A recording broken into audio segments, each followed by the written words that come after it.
Salam sejahtera dari kami Sema Adonai.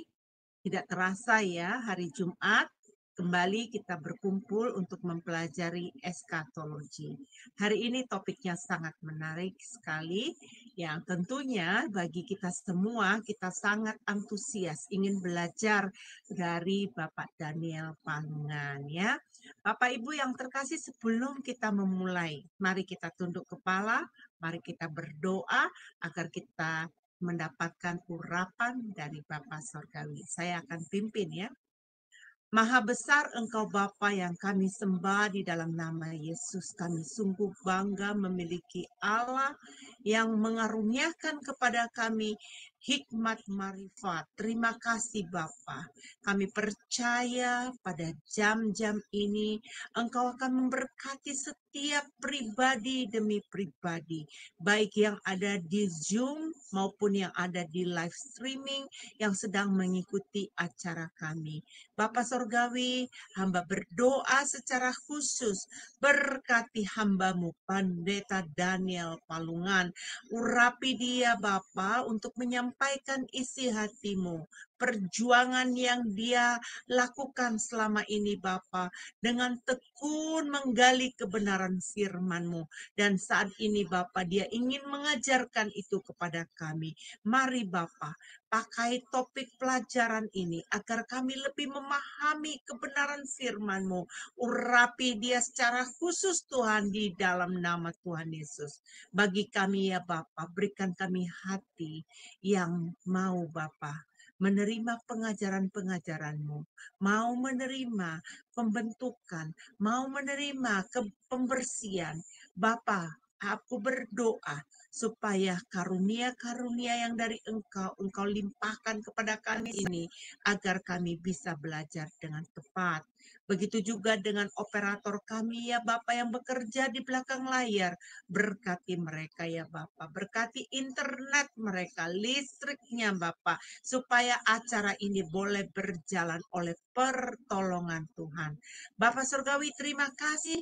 Kami ucapkan syukur hanya di dalam nama Tuhan Yesus Kristus. Haleluya. Amin. Ada amin ya Bapak Ibu semua. Saya percaya kita saat ini telah mempersiapkan hati kita untuk belajar. Tapi sebelumnya kita akan mendengarkan profil dari Pendeta Daniel Palungan mengenai eskatologi. Ya, jadi kita bisa mengerti apa sih eskatologi itu. Jadi saya mempersilakan kepada operator kami. Semua, pada kesempatan kali ini saya ingin memperkenalkan narasumber kita, yakni Bapak Pendeta Daniel Palungan, M.Mis. MTH D.Min. Beliau melayani di GPI Sola Gracia Ciledug, Tangerang. Beliau adalah dosen pengajar di PPCO Bali, Akom Indonesia. Sebelum memberikan materinya, beliau akan memberikan sedikit pengenalan tentang apa itu eskatologis. Jadi eskatologi adalah doktrin Alkitab yang mempelajari tentang hal-hal yang akan terjadi pada akhir zaman. Peristiwa-peristiwa yang terjadi sebelum kedatangan Tuhan Yesus dan sesudah kedatangan Yesus yang kedua kali ke atas muka bumi ini. Nah, mengapa pelajaran ini penting? Karena semua doktrin sistematis di dalam Alkitab dan juga doktrin biblikal Alkitab itu sebenarnya bermuara kepada eskatologi ini. Karena akhir zaman atau eskatologi itu merupakan puncak dari semua pelajaran-pelajaran doktrinal di dalam Alkitab.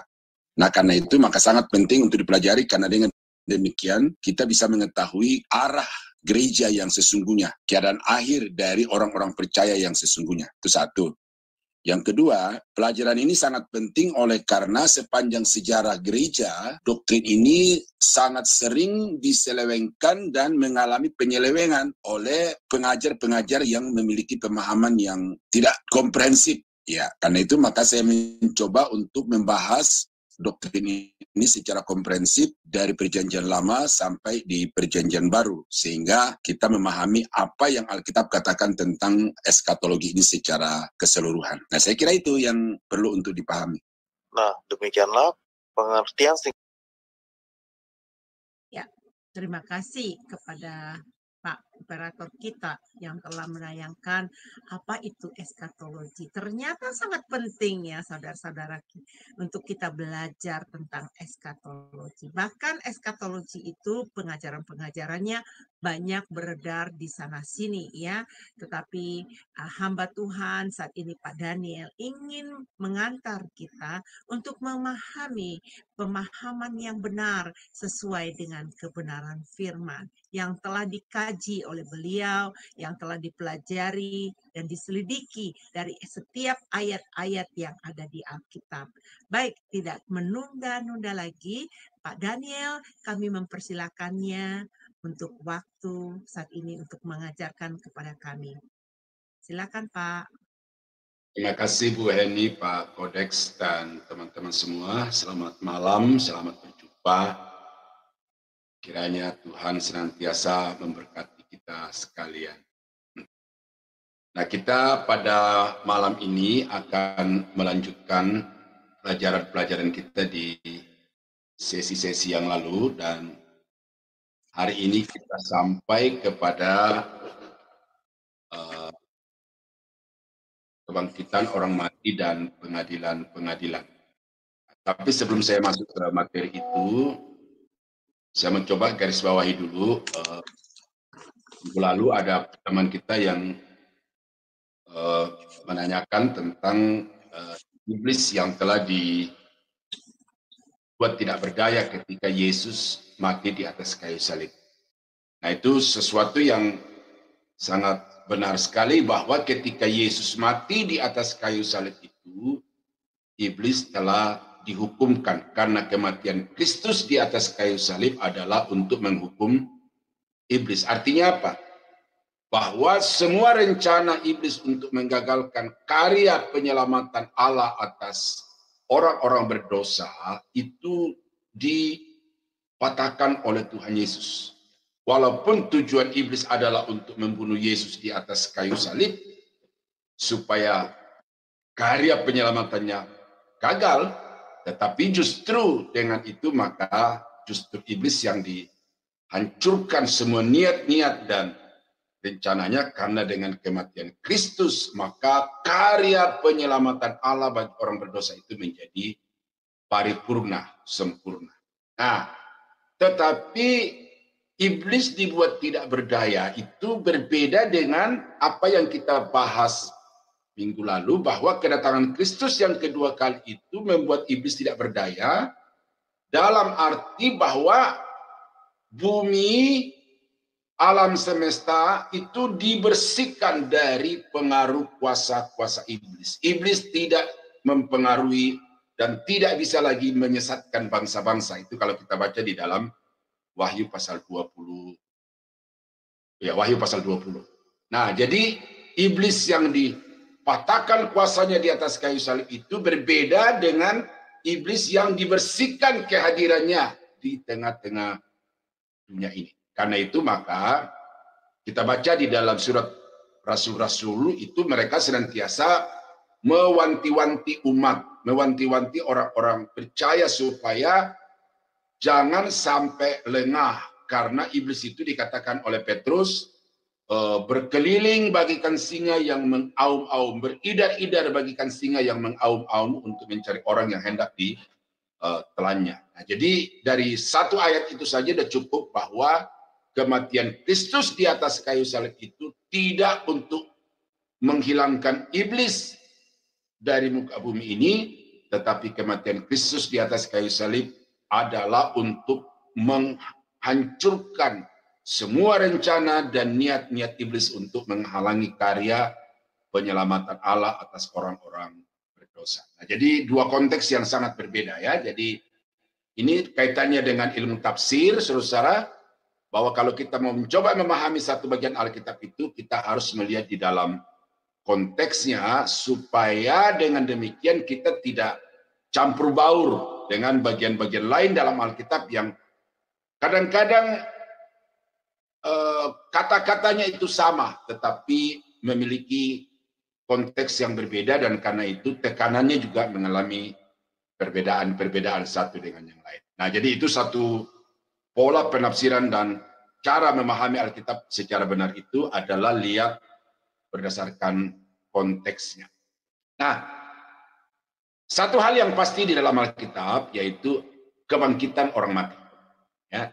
Dan ini merupakan sesuatu yang ditegaskan oleh Paulus di dalam surat 1 Korintus bahwa seandainya Kristus tidak dibangkitkan dari antara orang mati, maka sia-sialah iman kamu, sia-sialah kepercayaan kamu, dan sia-sialah pemberitaan kami. Nah, jadi ini satu penegasan, penandasan yang begitu kuat bahwa kebangkitan orang mati itu adalah sesuatu yang pasti akan terjadi.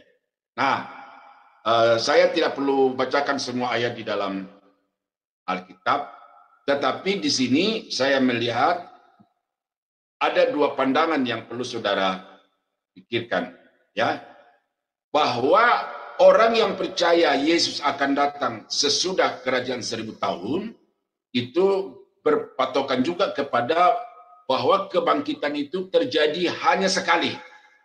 Kebangkitan terjadi hanya sekali. Itu berdasarkan kitab Daniel, berdasarkan juga di dalam kitab Yohanes, ya, bahwa akan kubangkitkan pada akhir zaman.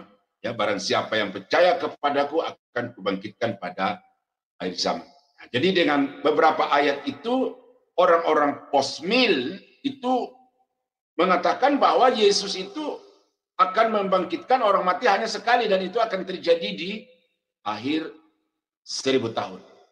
Tetapi jelas juga di dalam Alkitab bahwa kebangkitan orang mati itu selain yang dikatakan oleh Daniel, selain yang dikatakan oleh Yohanes atau Tuhan Yesus sendiri dalam Injil Yohanes dan beberapa ayat Alkitab yang lainnya, jelas bahwa di dalam Wahyu pasal 20 itu ada sesi-sesi.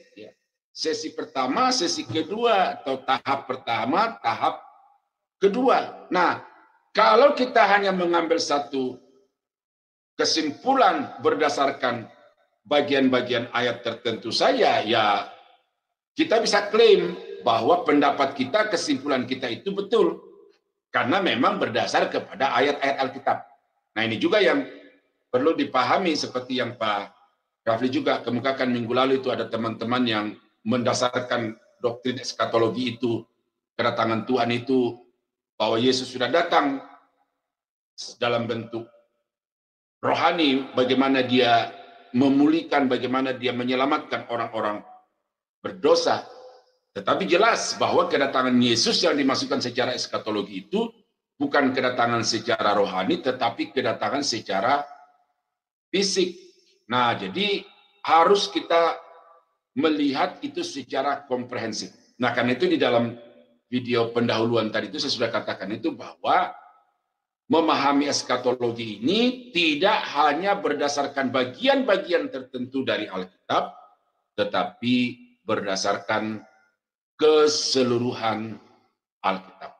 Nah, jadi karena itu maka saya langsung saja, yaitu kebangkitan orang mati itu dibagi di dalam dua tahap. Ya.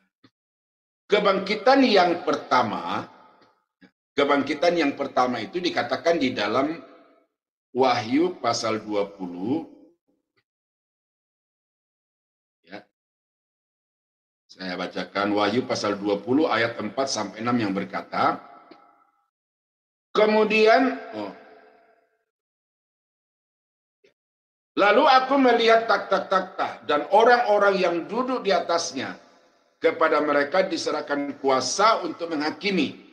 Aku juga melihat jiwa-jiwa mereka yang telah dipenggal kepalanya karena kesaksian tentang Yesus dan karena firman Allah, yang tidak menyembah binatang itu dan patungnya, dan yang tidak juga menerima tandanya pada dahi dan tangan mereka.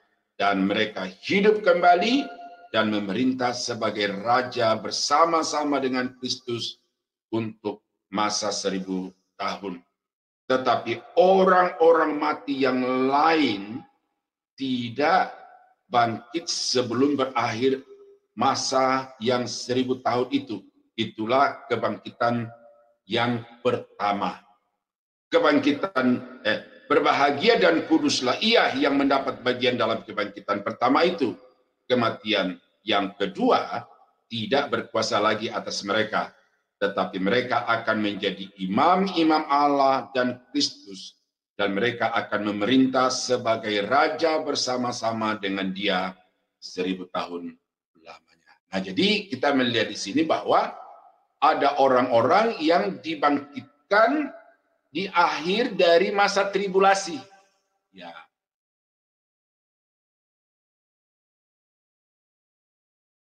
Nah, ini ya.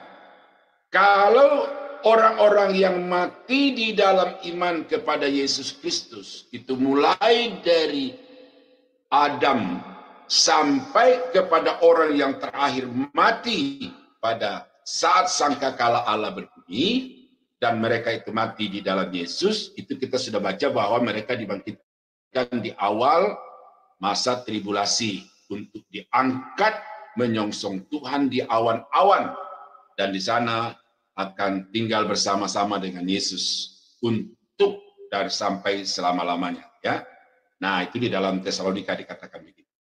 Nah, ayat yang kita baca tadi itu bicara tentang orang-orang yang sudah masuk di dalam masa tribulasi, yang baru kemudian dalam masa tribulasi itu percaya kepada Yesus, beriman dan menerima Yesus sebagai Tuhan dan Juru Selamat mereka. Mereka itu akan dibunuh, ya, menjadi sasaran keganasan, keberingasan dari antikris dan tentara-tentaranya. Mereka itu akan mati di dalam masa tribulasi. Dan itu jumlahnya yang tidak terhitung banyaknya. Tetapi dikatakan di dalam wahyu yang kita baca tadi, akhir dari masa tribulasi itu akan ada kebangkitan bagi mereka. Ini di sini ada kebangkitan di sini.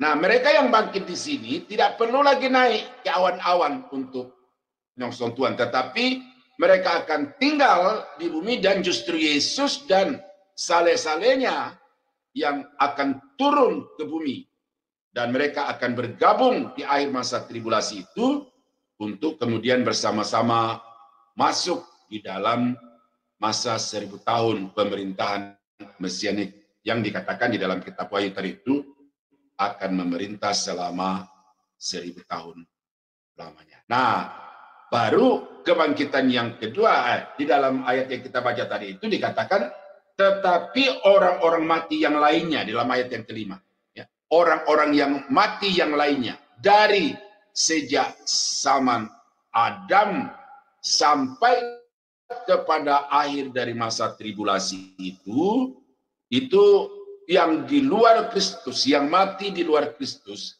akan tetap ada di dalam kuburan sampai ada kebangkitan yang kedua, yaitu kebangkitan di akhir masa pemerintahan Kristus 1000 tahun lamanya. Nah, jadi itu dua tahap kebangkitan.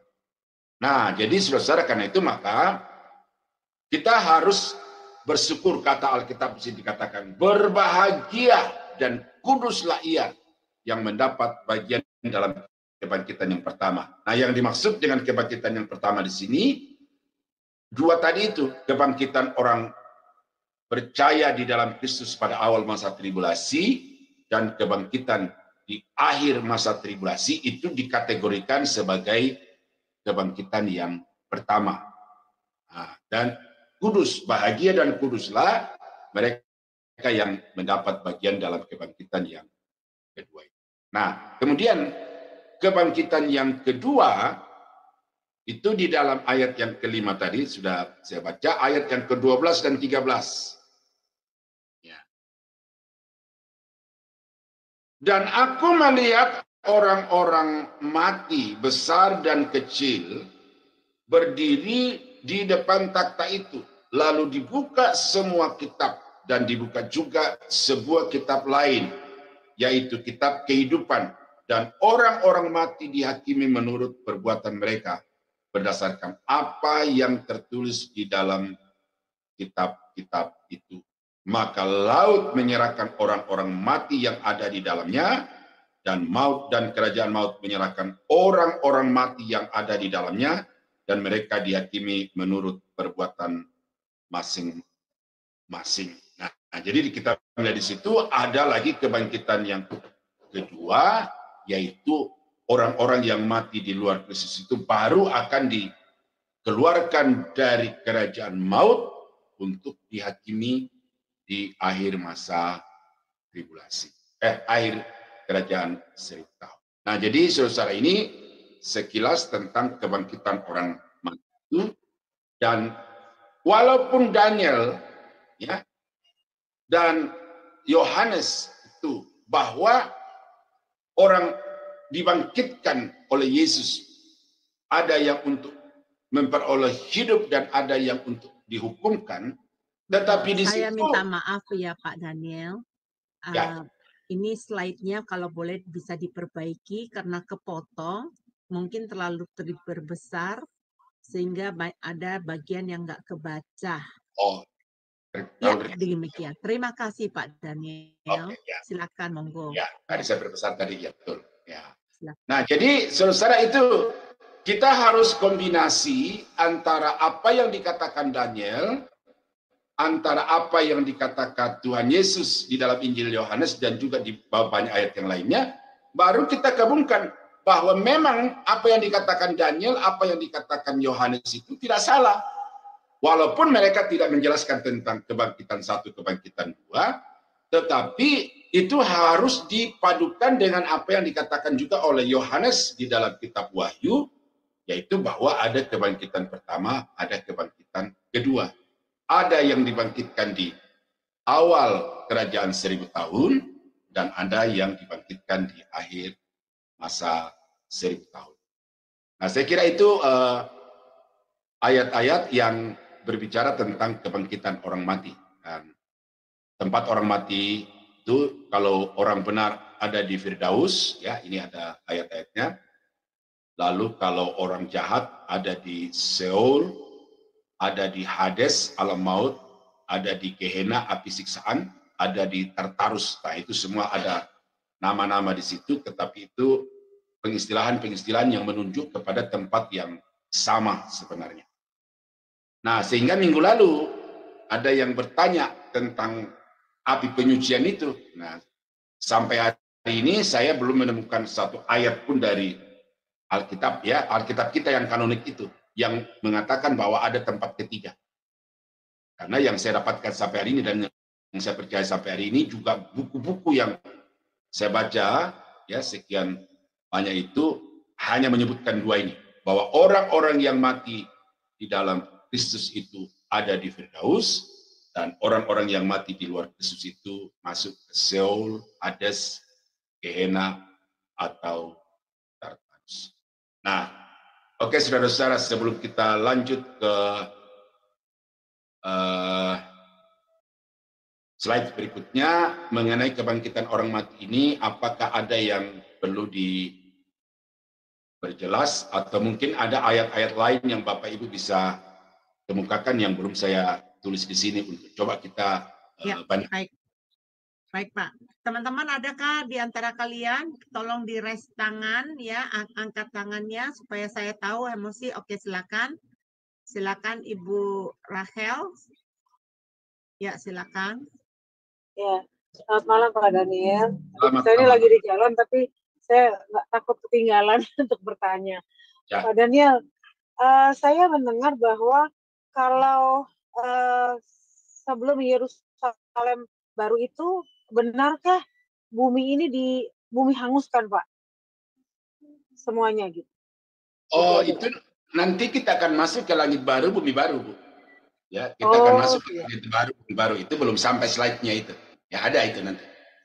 Oh iya, oke. Ya, terima kasih, Pak. Ya, baik, ada. Sama ya. Kepada Sis Maritan, ya, Ibu Maritan, silakan.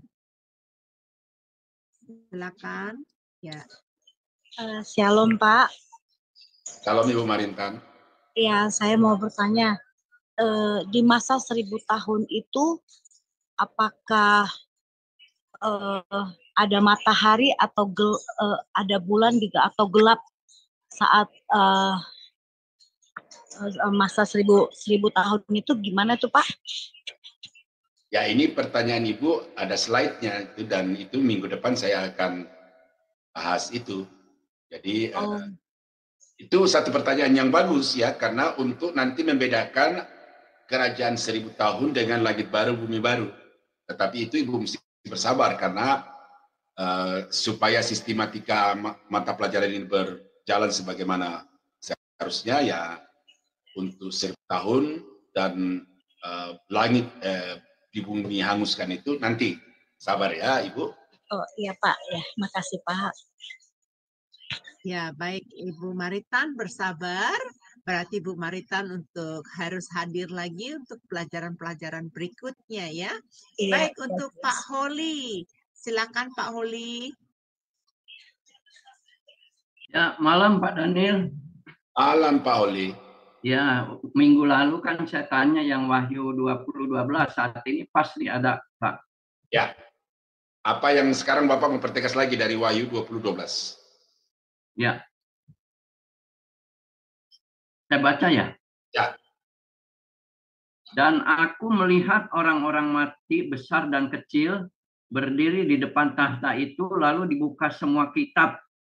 Dan dibuka juga sebuah kitab lain, yaitu kitab kehidupan.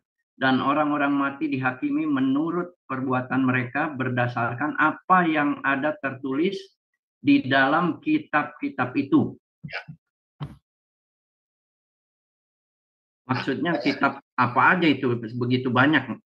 Ya, jadi setiap orang itu, kalau kita, tapi ini penafsiran ya Pak, setiap orang itu, apa yang dia perbuat selama dia hidup di tengah-tengah dunia itu, ada buku yang di dalamnya tertulis profil orang itu, kemudian semua yang dia kerjakan di tengah-tengah dunia ini. Nah, ada dua buku. Buku kehidupan adalah buku yang itu diadopsi dari sistem administrasi Musa waktu bangsa Israel keluar dari tanah Mesir, yaitu setiap orang yang lahir dicatat. Sama seperti kita di Indonesia ini, buku kependudukan itu Pak. Nah, setiap orang yang lahir diberi akte kelahiran. Nah, itu namanya buku kehidupan. Tetapi buku kehidupan secara teologis artinya orang-orang yang lahir baru yang terima Yesus sebagai Tuhan dan Juru Selamat itu masuk di dalam satu buku khusus yang namanya buku kehidupan. Nah, apa yang orang itu perbuat sesudah dia diselamatkan oleh anugerah Allah dan iman kepada Yesus Kristus, itu dicatat di dalam buku-buku itu. Setiap orang punya tempat sendiri di dalam buku itu, ya. Nah, nanti kita akan masuk di dalam slide berikutnya ini. Nanti orang-orang itu ketika menghadap Kristus akan dibukakan buku-buku itu. Apa yang dia perbuat layak untuk mendapat mahkota atau tidak. Nah, yang Wahyu pasal 20 ayat 12 di sini adalah orang-orang yang mati di luar Kristus yang akan dibangkitkan pada akhir masa 1000 tahun untuk menghadap takhta pengadilan putih. Takhta pengadilan putih di sini adalah pengadilan yang terakhir yang dilakukan oleh Allah sendiri. Dan dikatakan di sini bahwa dibukalah semua kitab-kitab. Nah, kitab-kitab yang dimaksud di sini jangan sampai Bapak pikirkan Alkitab dengan berbagai kitab-kitab itu. Jadi ada buku-buku catatan lah, istilah sekarangnya itu. Kalau Bapak pergi ke Dukcapil itu ya, di sana ada buku yang mendaftar semua warga, ya toh, dari kabupaten ini, dari kecamatan ini, dari kelurahan ini. Nah, secara detailnya Pak, berapa buku ya tidak ada di dalam Alkitab yang menjelaskan, tetapi yang pasti bahwa setiap orang itu ada nama di dalam kedua buku itu. Yang selamat dicatat di dalam buku kehidupan, yang menolak Yesus dicatat di dalam buku yang lain, yang berbicara tentang daftar dosa, dan itu yang akan dibukakan pada waktu mereka berdiri di hadapan takhta putih. Nah, jadi kitab-kitab itu jumlahnya berapa? saya tidak mau ngarang Pak, karena tidak ada data dalam Alkitab tentang jumlah buku. Ya hanya dikatakan jamak gitu loh, jamak. Jadi masing-masing orang pasti ada di dalam. Saya kira itu Pak Holi. Ya, baik. Bagaimana Pak Holi? Sudah cukup Ya. jelas? Ya, memang kalau di kitab kehidupan itu juga ada tertulis bahwa berbahagialah kalau namamu ada tercatat di buku kehidupan gitu kan. Cuman kalau kitab-kitab lain ini, kitab-kitab yang lain maksudnya dipatokannya Musa maksudnya gitu ya? Bukan, itu diadopsi dari sana. Diadopsi dari Musa. Ya, sekarang kan kalau yang tidak mengenal Yesus atau primitif atau dimanapun itu kan anggaplah punya kitab masing-masing juga. Nah, masuk ke sana nggak? Ya, jadi garis besarnya gini aja.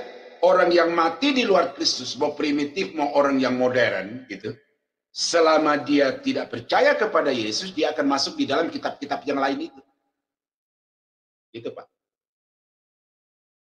Dia ada di situ. Ya. Dan saya kira kita semua di sini kita ada di kehidupan ya. Itu kita doakan begitu. Cuma kita percaya karena ya itu yang tahu persisnya itu ya Tuhan yang tahu, dan kita berharap bahwa kita ada di kehidupan itu. Oke, saya kira itu. Oke. Ya, Pak Daniel masih. Terima kasih Pak Holi ya. Wah, luar biasa. Banyak sekali yang antusias yang mau belajar malam hari ini, yang fokus ya. Baik, untuk Sister Evi, saya mempersilakannya untuk membuka mute-nya, silakan.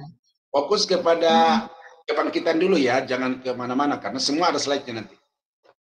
Iya, iya Pak. Terima kasih Pak Daniel sama Bu Heni. Jadi kan tadi yang Pak Daniel bilang, orang-orang yang primitif, yang tidak percaya Yesus, itu juga ada dalam kitab-kitab yang lain itu.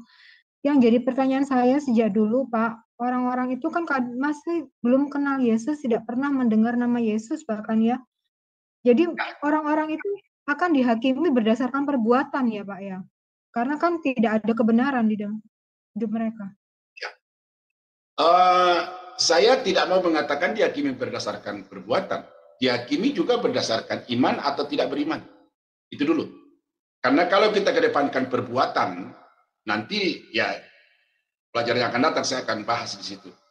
Kita tidak Alkitab tidak pernah mengajarkan bahwa orang itu diselamatkan karena perbuatan, tetapi orang diselamatkan karena iman. Nah, bagaimana kalau orang itu tidak pernah mendengarkan Injil? Dalam arti seperti malam ini, ada suara, ada orang yang mengabarkan Injil, ada ayat-ayat Alkitab yang dibacakan. Kalau asumsinya seperti itu ya banyak orang yang sampai hari ini belum mendengarkan Injil. Tetapi kalau kita baca cara Allah menyatakan diri kepada manusia, itu ada dua. Ada yang namanya penyataan umum, ada yang namanya penyataan khusus. Ya. Jadi penyataan umum itu salah satunya adalah alam semesta, ya, yang kedua adalah hati nurani, dan yang ketiga adalah sejarah bangsa-bangsa, khususnya sejarah umat Tuhan bangsa Israel. Nah, walaupun belum ada penyataan khusus dalam arti Alkitab pada waktu itu bagi mereka, tetapi tiga hal ini sudah dapat membangkitkan iman.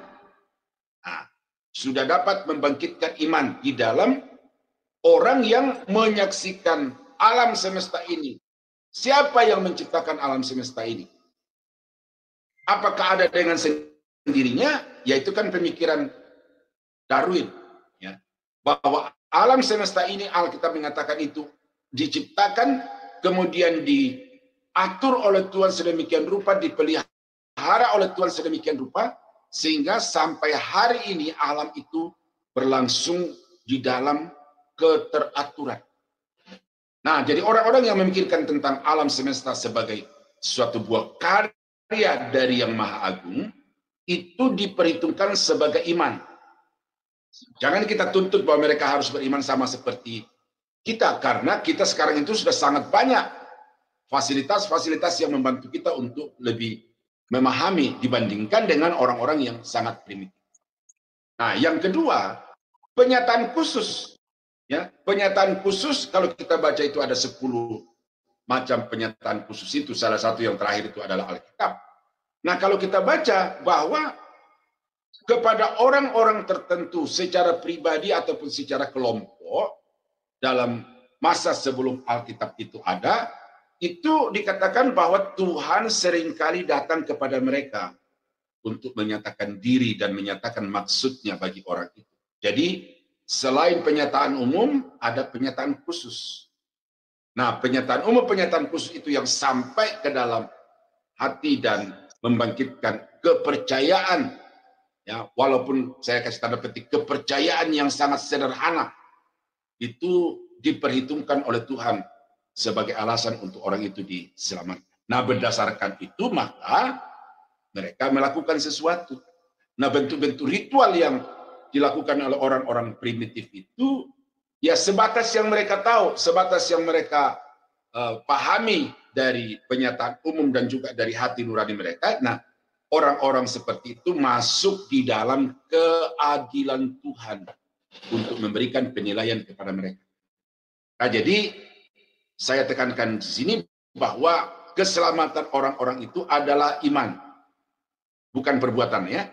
Iman kepada penyataan Allah, baik penyataan umum maupun penyataan khusus. Nah, jadi saya kira itu ya, orang-orang yang kita anggap tidak pernah mendengar Injil, ternyata Tuhan tidak kekurangan cara untuk bisa memperdengarkan dan menyatakan dirinya kepada mereka.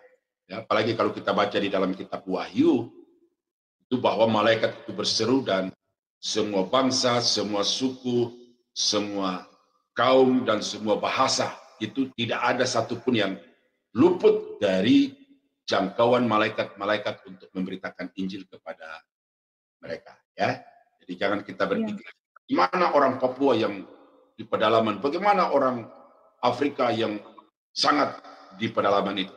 Ya, kita manusia kita berkata ya mustahil atau susah, tetapi kan bagi Tuhan, bagi malaikat-malaikat Tuhan itu sesuatu yang tidak mustahil.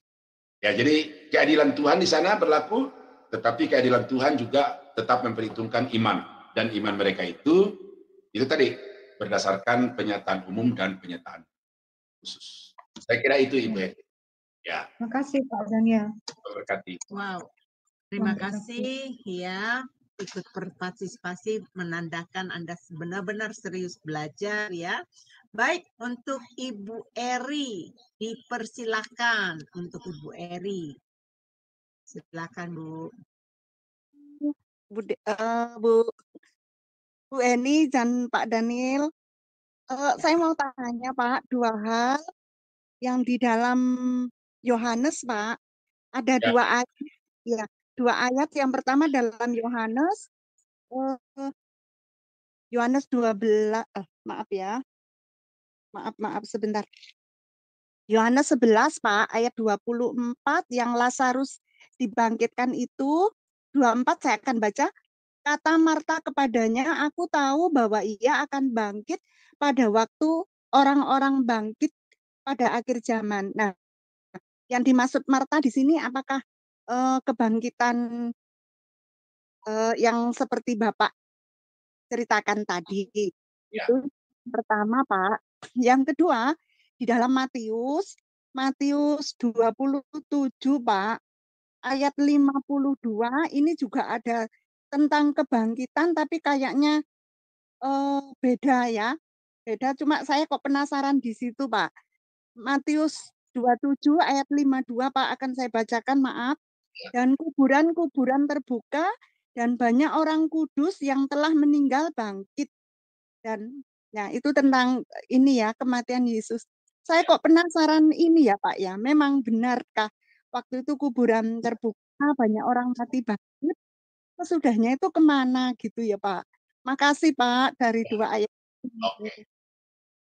Makasih Bu Wati ya. Nah, mengenai Lazarus itu dalam keyakinan si Marta itu adalah keyakinan kebangkitan secara umum pada akhir zaman. Ya. Dan memang yang kita bicarakan di dalam slide ini dan doktrin ini adalah kebangkitan yang secara massal itu, secara umum. baik sebelum kerajaan 1000 tahun maupun sesudah kerajaan 1000 tahun. Jadi yang masal. Nah, tetapi waktu itu Yesus berbicara kepada Marta bahwa kebangkitan yang dimaksudkan itu bukan kebangkitan yang masal itu di akhir zaman, tetapi kebangkitan yang Tuhan maksudkan bagi Lazarus adalah kebangkitan yang berupa mujizat. Untuk membuktikan bahwa memang dia Tuhan yang berkuasa atas kehidupan dan kematian. Jadi itu kebangkitan secara mujizat. Tidak dimasukkan sebagai satu kelompok dari dua kebangkitan yang kita pelajari malam ini. Nah, demikian juga dengan kebangkitan orang-orang kudus pada waktu Yesus bangkit itu juga kebangkitan yang tidak masuk di dalam kedua kelompok kebangkitan ini, karena itu juga merupakan kebangkitan mujizat yang membuktikan bahwa Yesus itu berkuasa untuk membangkitkan orang-orang yang percaya kepadanya. Memang saya telusuri buku-buku juga saya cari kemana orang-orang kudus ini sesudah mereka dibangkitkan. Itu dikatakan mereka hanya masuk ke dalam kota gitu. Tetapi bagaimana sesudah mereka itu dibangkitkan, tidak ada data-data di dalam Alkitab dan saya tidak mau karang-karang itu. Tetapi dugaan penafsiran saya bahwa mereka ini sama seperti Lazarus, mati kembali untuk kemudian tunggu pada kebangkitan yang pertama itu di awal tribulasi dan di akhir, terutama ya di awal masa tribulasi, karena tidak mungkin gereja itu akan mengalami kebangkitan di akhir masa tribulasi. Di orang-orang percaya baik dalam perjanjian lama maupun di dalam perjanjian baru yang percaya kepada Yesus itu semuanya dibangkitkan di awal masa tribulasi. Termasuk ya ini penafsiran saya Bu ya, Ibu boleh percaya boleh enggak, tetapi Ibu boleh katakan saya salah kalau Ibu ada data yang valid ya, bahwa orang-orang yang bangkit pada saat penyaliban dan kebangkitan Yesus itu adalah orang-orang yang bangkit secara mujizat, dan sesudah itu mereka akan masuk lagi ke dalam tubuh mereka yang sudah dibantu, lalu mereka menunggu. Ya. Saya kira itu jawaban saya. Memang agak ngambang Bu ya, saya sendiri agak ragu mengatakan ini kepada karena tidak ada data-data ayat yang pas. Tapi kalau Lazarus itu saya yakinkan Ibu. Nah, mengenai orang-orang saleh ini, itu data-data selanjutnya tidak ada. Tetapi itu mereka pasti akan dibangkitkan lagi pada kedatangan Yesus yang di awan-awan. Saya kira itu saja. Makasih. Intinya yang Marta percayai itu memang kebangkitan akhir zaman yang Bapak ceritakan ini ya. Berarti ya, pada saat itu firman Tuhan itu sudah dipercayai ya Pak ya tentang kebangkitan itu. Oh iya, karena waktu zamannya Tuhan Yesus itu, zamannya Marta Maria itu perjanjian lama sudah komplit. Jadi kebangkitan orang mati yang dipercayai oleh Marta Maria itu adalah kebangkitan yang dinyatakan di dalam ayat-ayat yang saya katakan di atas ini nih. Apa namanya ini? Baik dari Ayub maupun dari Daniel itu ya. Yesaya itu sudah dibaca dan sudah dipahami oleh orang-orang pada zaman Tuhan Yesus. Karena pada zaman Tuhan Yesus itu perjanjian baru belum. Perjanjian baru ditulis ketika Yesus naik ke surga dan murid-muridnya itu pergi memberitakan Injil. Nah, baru perjanjian baru mulai ditulis. Tetapi perjanjian lama pada zaman Tuhan Yesus itu sudah komplit 39 kitab itu. Jadi dari situ dasar kepercayaan dari Marta dan Maria, kebangkitan pada yang saya sebutkan pada malam. Ya, oke. Banyak Pak. Makasih ya. Baik, kayaknya Pak Daniel mesti melanjutkan itunya kembali materi pelajarannya. Dipersilakan. Ya. Nah, satu hal yang juga akan terjadi saudara-saudara ketika Yesus datang kembali adalah dia akan melakukan pengadilan, ya, pengadilan. Nah, ada 5 macam pengadilan. 5 macam pengadilan. Yang pertama adalah pengadilan Kristus. Pengadilan Kristus. Yaitu ketika kita diangkat, ya saya sudah sebutkan waktu pengangkatan gereja itu, kita diangkat bersama-sama dengan dia di awan-awan selama 7 tahun, di mana di bumi berlangsung masa kesukaran yang besar. Ternyata di udara itu berlangsung pengadilan Kristus, dan ini pengadilan bukan untuk menentukan masuk neraka atau masuk surga, tetapi ini pengadilan yang tadi sudah ditanyakan tadi itu, buku kehidupan itu. Bahwa kita akan berdiri di hadapan Kristus untuk mempertanggungjawabkan segala sesuatu yang kita perbuat selama kita hidup di dunia ini, baik ataupun jahat. Nah, itu banyak ayat di dalam perjanjian lama.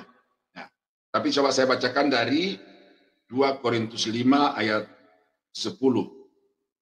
Ya, ini sudah dihafal, tetapi saya ulang lagi supaya saudara lebih disegarkan. Ya, sebab kita semua harus menghadap takhta pengadilan Kristus, supaya setiap orang memperoleh apa yang patut diterimanya sesuai dengan yang dilakukannya dalam hidup ini, baik ataupun jahat. Jadi sesudah kita percaya kepada Yesus, begini loh, pada saat kita percaya kepada Yesus untuk pertama kalinya, semua dosa-dosa kita yang lalu itu dihapus. Yesaya pasal 1 ayat yang ke-18 itu, bahwa walau dosa kita itu merah seperti kermisi akan diputihkan bagaikan salju. Di dalam 2 Korintus juga dikatakan bahwa siapa yang ada di dalam Kristus, dia adalah ciptaan baru, yang lama sudah berlalu, sesungguhnya yang baru sudah datang. Nah, jadi pada saat seseorang pertama kali bertemu dengan Yesus, pada saat dia lahir baru itu, maka hidupnya baru sama sekali. Tetapi mulai dari saat itu, semua yang dia lakukan, semua yang dia katakan, semua yang dia pikirkan dan rancangkan di dalam hati, itu dicatat. Ya, dicatat. Dan ini nanti kita akan, bagian terakhir mata pelajaran saya akan akhiri dengan sikap kita menjelang kedatangan Tuhan yang kedua kali. Salah satunya adalah bahwa selama kita hidup di dunia ini, betul-betul kita harus melakukan satu pekerjaan yang benar, yang sesuai dengan harapan Tuhan. Nah, jadi jangan saudara berpikir bahwa saya sudah selamat, saya dikasih Tuhan, Allahku itu Allah yang maha murah, lalu kemudian saudara tidak mendapat konsekuensi dari apa yang saudara katakan, apa yang saudara pikirkan, dan apa yang saudara perbuat. Ya, Alkitab jelas mengatakan bahwa kita akan menghadap takhta pengadilan Kristus. Saya sebagai pendeta, sebagai guru, dosen, gitu, ini tuntutannya lebih banyak. Karena dikatakan kepada yang banyak diberi, daripadanya akan banyak dituntut. Yakobus berkata, janganlah kamu menjadi guru, karena kita tahu bahwa seorang yang menjadi guru itu akan dituntut pertanggungan jawab 2 kali lipat. Nah, oleh karena itu maka saya sebagai guru, saya sadar ini, dan karena itu saya tidak mau menyajikan satu materi pengajaran yang hanya berdasarkan buku orang, berdasarkan pendapat orang, pernyataan orang, apalagi hanya berdasarkan keyakinan saya, tetapi saya menyajikan kepada saudara materi-materi ajar, bahan ajar yang betul-betul berdasar kepada Alkitab. Karena kalau saya tidak melakukan itu, maka tugas panggilan saya sebagai guru dan juga sebagai gembala itu akan saya pertanggungjawabkan di hadapan. Nah, karena itu maka ada 5 mahkota. Ada 5 mahkota yang disiapkan bagi setiap orang-orang percaya. Yang pertama adalah mahkota kemuliaan yang tidak dapat layu. Ya, di dalam 1 Petrus 5 ayat yang keempat. Maka kamu apabila Gembala Agung datang, kamu akan menerima mahkota kemuliaan yang tidak dapat layu. Ini mahkota yang dipersiapkan dan diberikan kepada para gembala. Nah, tapi gembala yang macam apa di sini, saudara-saudara? Seringkali orang bangga karena dia menjadi pimpinan komunitas di dalam satu gereja di kelompok tertentu. Wah, ini gembala, pasti akan mendapatkan mahkota kemuliaan. Bukan itu kriterianya. Tetapi yang dimaksudkan dengan gembala di sini adalah orang-orang yang secara fungsional dapat memberikan kepedulian yang tinggi kepada sesama, terutama anak-anak Tuhan, dan kepedulian itu bukan dalam bentuk materi, bukan dalam bentuk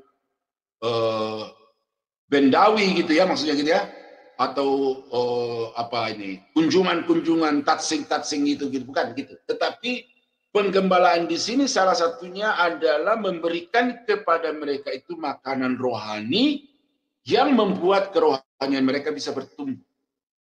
Nah, karena itu kata gembala di dalam Perjanjian Lama juga begitu banyak dipakai untuk para imam-imam, dan ada imam-imam yang disebut sebagai gembala yang benar, dan ada gembala-gembala yang jahat, serigala berburu domba. Nah, kenapa ada gembala-gembala yang jahat? Oleh karena mereka tidak bertanggung jawab untuk mengajarkan firman itu secara murni dan benar. Mereka mempergunakan jabatan, status, dan pelayanan itu hanya untuk kepentingan pribadi. Nah, itu gembala-gembala palsu. Gembala yang benar adalah orang yang memberitakan firman itu secara benar. Karena itu saudara masuk di lembaga-lembaga seperti ini, atau seperti BBCO, seperti sekolah-sekolah teologi yang lain, jangan saudara berpikir bahwa ya, untuk apa saya masuk? Saya kan tidak bakal jadi gembala. Ya, kalau gembala struktural ya mungkin tidak, tetapi gembala fungsional, bagaimanapun saudara akan menjadi gembala kepada pasangan saudara, saudara akan menjadi gembala kepada rumah tangga saudara, saudara akan menjadi gembala kepada keluarga saudara, dan mungkin juga saudara akan menjadi gembala bagi karyawan-karyawan saudara. Itu sebabnya saudara harus memperlengkapi diri dengan pengetahuan-pengetahuan pastoral itu, khususnya pengetahuan Alkitab itu, sehingga dengan demikian saudara berhak untuk mendapatkan mahkota kemuliaan. Ya. Nah, yang kedua adalah mahkota abadi. Ya. Mahkota abadi ini diberikan kepada orang yang sanggup mengendalikan diri. Nah, ini. Seringkali saudara-saudara, tanpa disadari orang-orang Kristen itu terjebak di dalam satu kubangan hawa nafsu duniawi sekarang ini. 1 Korintus 9 ayat yang ke-25,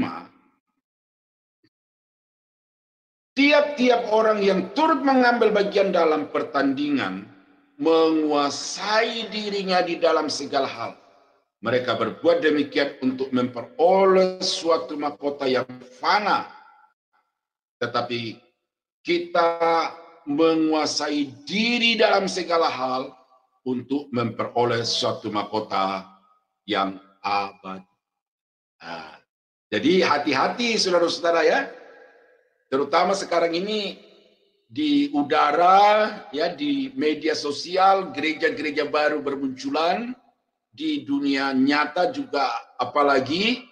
Tetapi saya melihat saudara-saudara bahwa ada banyak orang yang mendirikan kelompok-kelompok Kristen yang baru dalam komunitas-komunitas yang rutin bertemu itu bukan karena panggilan, bukan karena kasih, tetapi oleh karena mereka ingin aktualisasi diri, ya, mereka ingin untuk memuaskan kehausan akan kedudukan, kekuasaan, dan penghormatan.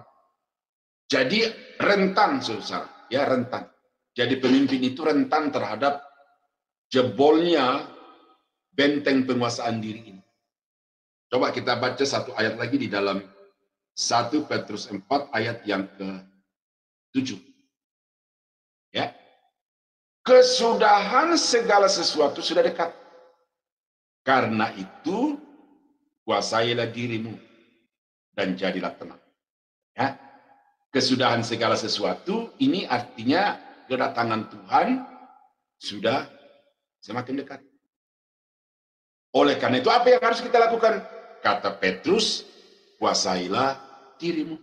Jadi Petrus dan Paulus memberikan satu perhatian yang khusus kepada pribadi-pribadi ini supaya di dalam menjalani hidup selama dia ada di tengah-tengah dunia ini, dia harus senantiasa sadar, kata orang Jawa, eling terhadap bahaya hawa nafsu, kedagingan, dan keinginan daging. Ini banyak yang jebol, saudara. Ya, pendeta-pendeta. Saya pernah berkunjung ke salah satu daerah di Sumatera Utara dan saya dibawa untuk masuk dalam satu kompleks sekolah teologi yang sangat luas di dalamnya. Banyak gedung-gedung di dalam tapi sudah usang karena sudah lama tidak dipakai. Tinggal ada satu ruang yang dipakai untuk satu kelas dan saya diundang untuk memberi materi kuliah padat 1 hari di situ. Punya cerita dari yang memimpin sekolah itu bahwa aset itu menjadi perebutan dan sampai sekarang belum putus. Ya, sampai waktu itu saya belum putus. Dan dulu pernah ada kasus antara 2 yang saling berebut ini menyuruh atau menyewa pembunuh bayaran untuk membunuh saingan yang lain. Tetapi menurut cerita teman itu yang disuruh ini salah sasaran. Nah, apa itu? Ya, dasar daripada tindakan dan perbuatan itu adalah ketidakmampuan untuk mengendalikan hawa nafsu, kekuasaan, dan hawa nafsu ingin kaya. Jadi hati-hati dengan teologi yang berkembang sekarang ini, karena iblis tidak keberatan saudara kaya, iblis tidak keberatan saudara populer, iblis tidak keberatan saudara mendapatkan apa yang saudara inginkan, karena justru dengan semua itu dia akan kipas-kipas saudara untuk pada akhirnya jatuh masuk di dalam perangkap kehilangan kendali diri. Ya, mahkota kehidupan. Mahkota kehidupan yaitu mahkota yang diberikan kepada orang-orang Kristen yang mampu bertahan percaya Yesus di tengah-tengah penderitaan. Jadi jangan saudara anggap bahwa penderitaan itu selamanya hukuman. Penderitaan selamanya akibat dosa. Tetapi sesuai dengan ajaran Alkitab, Yakobus 1:12 dan Wahyu 2:10, bahwa penderitaan adalah satu media di mana di dalamnya anak-anak Tuhan sedang dipersiapkan juga untuk satu jenis mahkota yang namanya mahkota kehidupan. Jadi bersyukurlah saudara-saudara kalau saudara masuk di dalam situasi yang sukar, yang sulit, dan yang saudara tahu bahwa situasi itu terjadi bukan karena kesalahan, bukan karena kelalaian, atau bukan juga karena ambisi, tetapi saudara ada di jalur yang benar, tetapi kemudian saudara masuk di dalam situasi yang penuh dengan penderitaan itu, artinya saudara sedang diproyeksikan oleh Tuhan untuk satu mahkota yang namanya mahkota kehidupan. Ya, bersyukurlah di dalam segala sesuatu, ya kata Paulus, karena penderitaan pun kalau itu datangnya dari Tuhan, tujuannya adalah untuk memberi kesempatan saudara mendapatkan mahkota kehidupan itu. Lalu yang berikut adalah mahkota sukacita. Mahkota sukacita. Yaitu mahkota yang diberikan kepada orang-orang yang memenangkan jiwa. 1 Tesalonika 2 ayat yang ke-19 berkata, sebab siapakah pengharapan kami atau sukacita kami atau mahkota kemegahan kami di hadapan Yesus Tuhan kita pada waktu kedatangannya, kalau bukan kamu. Nah, di situ Paulus menyatakan dengan jelas bahwa jemaat yang dia layani di Tesalonika itu adalah orang-orang yang secara langsung akan menjadi alasan Tuhan untuk menyematkan di kepala Paulus itu mahkota, ya, mahkota, dan itu disebut sebagai mahkota sukacita. Dan di dalam Filipi pasal 4 ayat 1, Paulus berkata begini, karena itu saudara-saudara yang kukasihi dan yang kurindukan, sukacitaku dan mahkotaku. Nah, jadi Paulus di sini sudah meyakini bahwa jemaat di Filipi yang dia rintis, yang dia layani, dan yang dimenangkan bagi kerajaan Allah melalui pelayanannya, orang-orang itu adalah mahkota-mahkota yang dibanggakan oleh Paulus ketika dia menghadap takhta pengadilan Kristus. Jadi ini penting. Kadang-kadang sebagai pendeta-pendeta itu kita minder, ya. Seperti saya itu, kalau kita berkumpul dengan rekan-rekan pendeta itu, mereka bilang, wah jemaat saya sekian ratus, jemaat saya sekian ribu. Kalau jemaat saya sendiri ya dihitung dengan jari. Tetapi bukan jumlah jemaat yang kita gembalakan itu yang menjadi ukuran sukacita kita di sini. Tetapi berapa orang yang kita layani dan kemudian orang itu membuka hati bagi Yesus, itu masuk di dalam perhitungan Tuhan untuk memberikan kepada saudara sebagai mahkota. Makanya saya seringkali memotivasi guru-guru sekolah minggu. Saya bilang gini, jangan anggap remeh tugas pelayanan kepada anak sekolah minggu. Mungkin betul kolektif ada sekolah minggu, ya kalau zaman dulu 500, syukur-syukur 1000.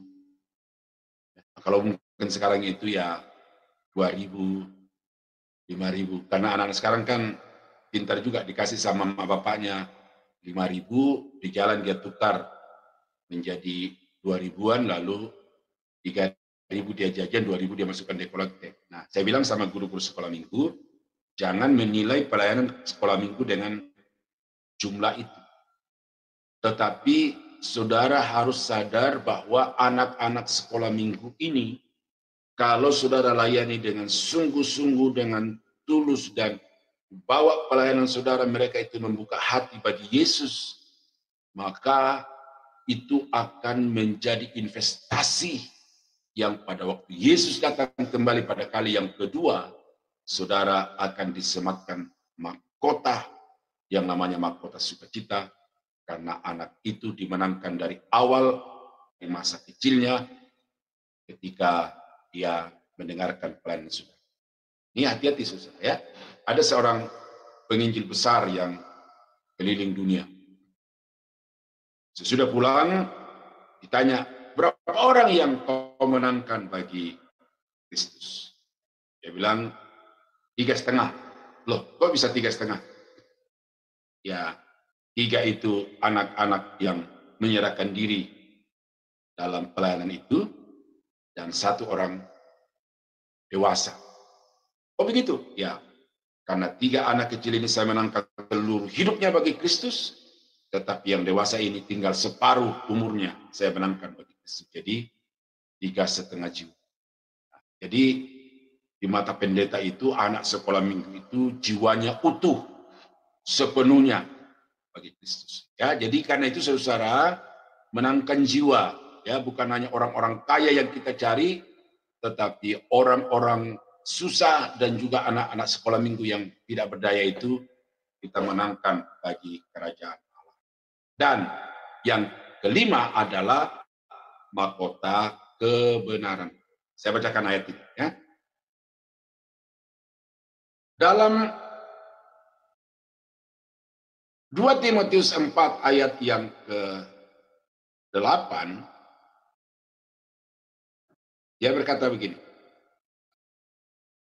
sekarang telah tersedia bagiku mahkota kebenaran yang akan dikaruniakan kepadaku oleh Tuhan, Hakim yang adil pada harinya. Tetapi bukan hanya kepadaku, melainkan juga kepada semua orang yang merindukan kedatangannya. Nah, jadi orang-orang yang hidup dalam pengharapan kedatangan Tuhan yang kedua kali, ternyata orang itu ada mahkota yang secara khusus dipersiapkan. Namanya mahkota kebenaran. Nah, artinya apa, saudara? Menantikan kedatangan Tuhan itu bukan hanya waktu. Ya, Tuhan akan datang 10 November tahun 2003 umpamanya. Lalu ayo sekarang sudah tanggal 9 November. Bagaimana kita siapkan diri hari ini? Bukan itu. Tetapi orang yang menantikan kedatangan Tuhan yang kedua kali adalah orang yang senantiasa hidup di dalam kebenaran sesuai dengan firman Allah. Dan bagi orang-orang itu, mereka akan diberikan mahkota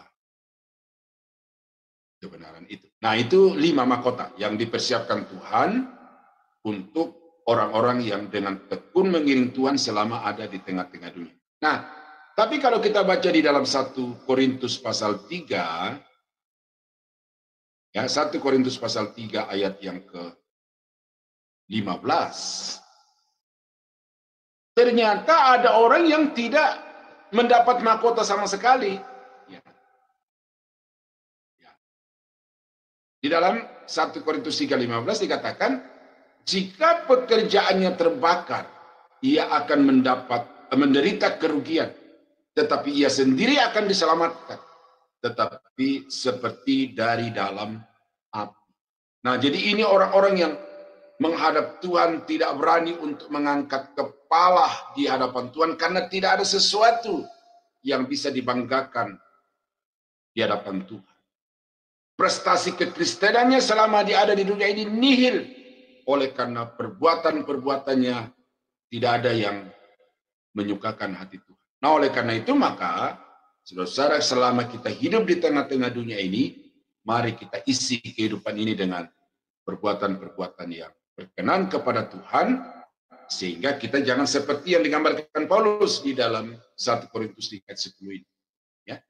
Tetapi juga nanti saya yakin bahwa ada banyak orang yang akan mendapat kelima mahkota ini. Saya yakin salah satunya adalah Paulus. Ya, itu keyakinan saya. Walaupun tidak ada ayat yang mengatakan itu, tetapi dari 5 kriteria ini, saya yakinkan bahwa Paulus adalah salah satu yang berhak atas kelima mahkota ini. Nah, dikemanakan mahkota ini, kalau kita baca di dalam kitab Wahyu, saudara, bahwa begitu kita melihat anak domba itu, maka mahkota yang tadinya disematkan di atas kepala kita itu kita akan cabut. Lalu dikatakan dalam kitab Wahyu itu dilemparkan di bawah kaki Yesus, tapi diletakkan di bawah kaki Yesus.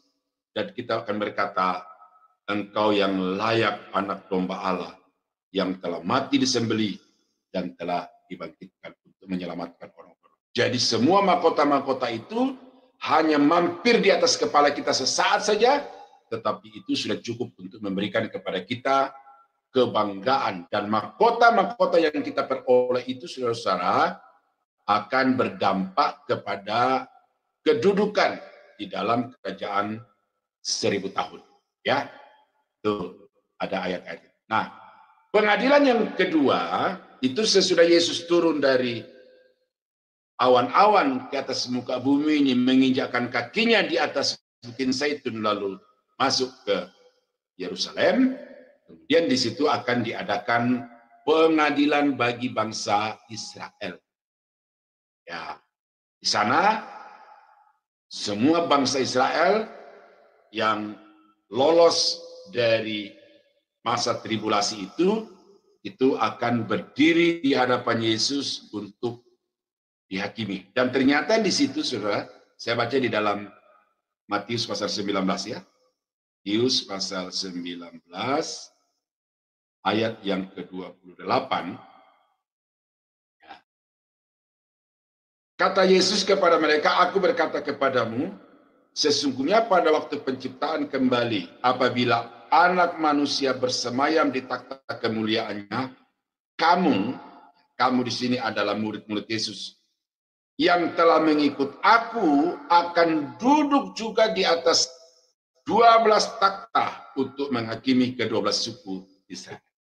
Nah, kalau pengadilan Kristus di awan-awan itu dilakukan oleh Tuhan Yesus sendirian, tetapi ketika pengadilan kepada Israel, bangsa-bangsa dan seterusnya pengadilan malaikat itu ternyata di sana kita sebagai saleh-salehnya itu akan duduk untuk berdampingan dengan Yesus melakukan pengadilan itu bagi bangsa-bangsa dan bagi Israel. Nah, tetapi status kita di situ adalah hakim anggota, ya.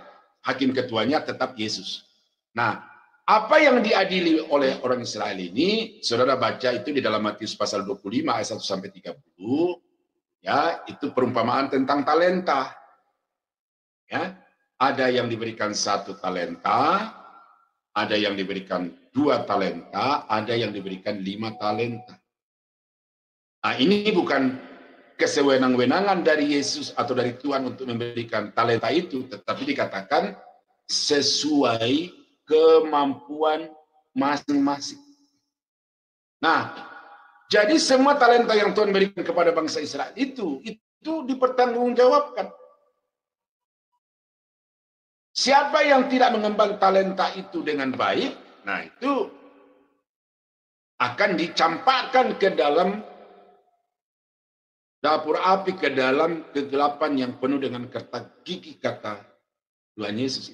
Nah, jadi ini aplikasinya atau relevansinya bagi saudara dan saya sekarang ini adalah bahwa apa talenta saudara, apa kapasitas yang Tuhan percayakan yang maksimal itu, fokus di situ.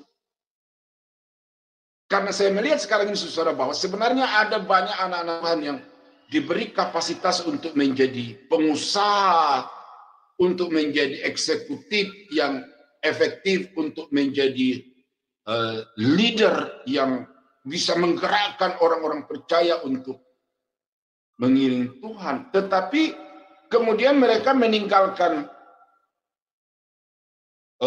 kapasitas utama itu sebagai pengusaha, sebagai eksekutif. Lalu mereka mengatakan, wah ini tidak rohani, jadi karena itu saya tinggalkan perusahaan saya tinggalkan jabatan saya, lalu menjadi hamba Tuhan full timer. Hati-hati saudara-saudara, ya. Yang mendapatkan mahkota itu bukan hanya pendeta-pendeta, rohaniawan, tetapi orang-orang Kristen sebagai bisnismen, orang-orang Kristen sebagai eksekutif yang betul-betul melaksanakan tugas panggilannya itu dengan takut akan Tuhan, ya mendapatkan mahkota itu. Tetapi kalau engkau mengabaikan talenta yang Tuhan berikan kepada saudara, maka saudara akan bertanggung jawab. Ya, itu sebabnya kalau saudara baca di dalam Roma pasal 12, ya, situ ada ayat 6 sampai ayat yang ke-8 di situ. Saudara bisa melihat di situ. Apa yang Tuhan percayakan kepada saudara, fokus di situ. Ya, jangan paksakan diri kalau memang bukan kepercayaan Tuhan bagi saudara untuk di atas mimbar, ya jangan. Karena yang membuat gereja-gereja kacau sekarang ini adalah orang-orang yang memaksakan diri naik di mimbar itu. Apalagi yang jelas motivasinya hanya untuk mendapatkan amplop. Ya. Ada pendeta dari Amerika yang datang ke Jawa Tengah bikin seminar, dan saya 2 kali ikut seminarnya di sana. Salah satu dari seminar itu dia berkata begini, kalau ada orang yang ambisi untuk naik di mimbar oleh karena ingin mendapatkan amplop atau bayaran, maka sebaiknya orang itu dibayar untuk tidak naik di mimbar. Ya, saya ulang lagi nih, pernyataan pendeta Ralph Mahoney dari Amerika. Kalau ada orang yang ambisi untuk naik di mimbar oleh karena mengharapkan atau karena bermotivasi mendapatkan amplop, maka sebaiknya orang itu dikasih amplop untuk tidak naik di mimbar. Karena kalau dia naik di mimbar dengan motivasi itu, maka pasti ajarannya akan kacau balau. Nah, jadi saudara-saudara, ini pernyataan yang sangat bagus yang saya ingat sampai sekarang walaupun saya tidak catat itu. Bahwa kita naik di mimbar itu tidak sekedar karena ingin makan, tetapi karena memang di sana kita dikasih talenta Tuhan untuk itu. Dikasih kepercayaan Tuhan. Nah, jadi itu pelajaran dari bangsa Israel. Ya, jadi kepada bangsa Israel telah diberikan satu talenta-talenta dan talenta-talenta itu mereka akan bertanggungjawabkan di hadapan Tuhan. Nah, kemudian pengadilan bangsa-bangsa. Saudara baca itu dalam Matius pasal 25 ayat 31 sampai 46. Saudara bisa melihat di situ ada kambing dan domba. Kambing di sebelah kiri, domba di sebelah kanan. Nah, kenapa domba ini di sebelah kanan, yaitu orang-orang dari berbagai bangsa yang kemudian diselamatkan? Karena dikatakan dalam ayat itu, ketika aku lapar, kamu berikan aku makan. Ketika aku haus, kamu berikan aku minum. Ketika aku telanjang, kamu berikan aku pakaian. Ketika aku sebagai orang asing, kamu memberikan aku tumpangan. Ketika aku dalam penjara, kamu mengunjungi aku. Wah, ini yang kemudian dijadikan oleh banyak hamba-hamba Tuhan. Karena Yesus berkata kepada orang itu, sabaslah hai hamba yang setia, engkau telah setia dalam perkara kecil, aku akan memberikan kepadamu tanggung jawab dalam perkara yang besar. Masuklah ke dalam kerajaan Tuhanmu. Jadi perbuatan baik itu bisa menyelamatkan. Ini yang ditanyakan oleh siapa tadi? Bu Evi kalau tidak salah itu. Ya. Perbuatan baik.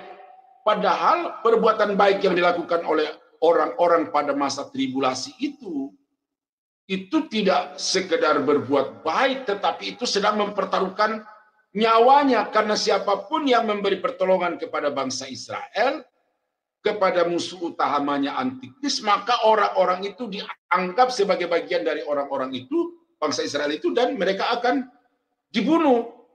Jadi domba yang di sebelah kanan Tuhan Yesus itu adalah orang-orang yang karena iman kepada Allah yang disembah oleh bangsa Israel, lalu mereka mempertaruhkan nyawa dengan memberi bantuan atau menyatakan perbuatan baik kepada orang Israel. Karena Yesus berkata, apapun juga yang kamu lakukan kepada saudaraku yang paling hina ini, kamu telah melakukannya.